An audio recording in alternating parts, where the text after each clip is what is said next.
తెలంగాణలో రెండో విడత పంచాయతీ ఎన్నికల కౌంటింగ్ కొనసాగుతోంది. పలు చోట్ల ఇప్పటికే ఫలితాలు వెలువడడంతో సంబరాలు జరుపుకుంటున్నారు. కొన్ని స్థానాల్లో కాంగ్రెస్ మద్దతుదారులు విజయం సాధించారు. రెండో విడతలో 4332 సర్పంచ్ స్థానాలకు ఎన్నికలు జరుగుతుండగా ఇప్పటికే 900కు పైగా స్థానాల్లో కాంగ్రెస్ మద్దతుదారులు గెలిచారు.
తెలంగాణలో రెండో విడత పంచాయతీ ఎన్నికల కౌంటింగ్ కొనసాగుతోంది. పలు చోట్ల ఇప్పటికే ఫలితాలు వెలువడడంతో సంబరాలు జరుపుకుంటున్నారు.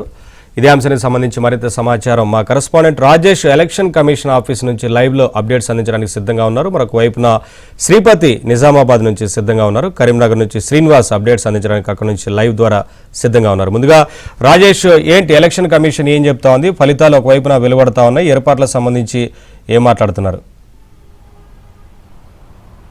Good evening Naveen. మొత్తానికి తెలంగాణలో మనం ఇప్పటికే చూసాము ఎన్నికలను, పంచాయతీ ఎన్నికలను 3 దఫలుగా జరపాలని చెప్పేసి రాష్ట్ర ఎన్నికల సంఘం నిర్ణయించింది. మొదటి దఫా ఎన్నికలు 11వ తేదీన జరిపింది.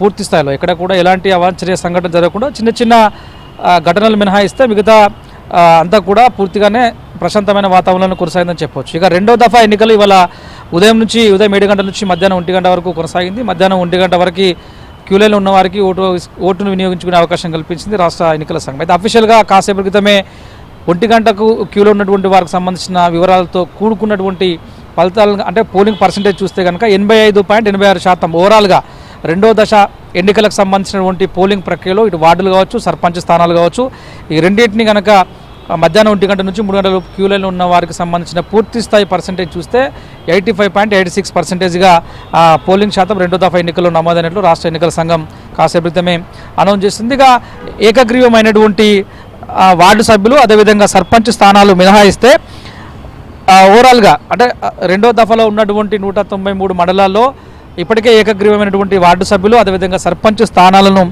మినహాయిస్తే కనుక 3911 గ్రామ పంచాయతీలతో పాటు 29917 వార్డు సభ్యులకు ఎన్నికలు జరిగాయి. సో ఇందులో పోటీలో ఉన్నటువంటి వారి అభ్యర్థులు 12783 మంది కాగా వార్డు సభ్యుల కోసం 71071 మంది వార్డు సభ్యుల కోసం బరిలో ఉన్నారు. ఇందులో అత్యధిక మెజార్టీ స్థానాలు కాంగ్రెస్ పార్టీ గెలుచుకున్నట్లు వచ్చినటువంటి రిజల్ట్ని బట్టి చూస్తే తెలుస్తుంది. సో మొదటి దఫా ఎన్నికల్లో కాంగ్రెస్ పార్టీ సత్తా చాటింది. రెండో దఫా ఎన్నికల్లో కూడా కాంగ్రెస్ పార్టీ మరోసారి అత్యధిక వార్డు స్థానాలను అదేవిధంగా సర్పంచ్ స్థానాలు కూడా గెలుచుకుంది. రెండో స్థానంలో బీఆర్ఎస్ పార్టీ రెండో స్థానానికి ప్రయత్నంగా అక్కడక్కడ కొన్ని చోట్ల బీజేపీ తన ప్రాబల్యాన్ని చాటుకునేటువంటి ప్రయత్నం చేసింది. గతంతో పోలిస్తే భారతీయ జనతా పార్టీకి స్థానిక సంస్థల ఎన్నికల్లో, పంచాయతీ ఎన్నికల్లో ఇక్కడ కూడా పెద్దగా ప్రభావితమయ్యేటువంటి పరిస్థితి లేదు, ప్రాబల్యం చూపినటువంటి పరిస్థితి లేదు. సో ఈసారి ఈ ఎన్నికల్లో కాస్త గతంతో పోలిస్తే కాస్త పర్లేదనిపించింది. ఇక కొన్ని చోట్ల ఇండిపెండెంట్ క్యాండిడేట్స్లు కూడా తమ సత్తాను చాటేటువంటి ప్రయత్నం చేశారు. సో ఓవరాల్గా మొదటి దశ ఎన్నికలు 11వ తేదీ, రెండవ దశ ఎన్నికలు ఇవాళ, ఇక మూడవ దశ ఎన్నికలు నెల 17వ తేదీన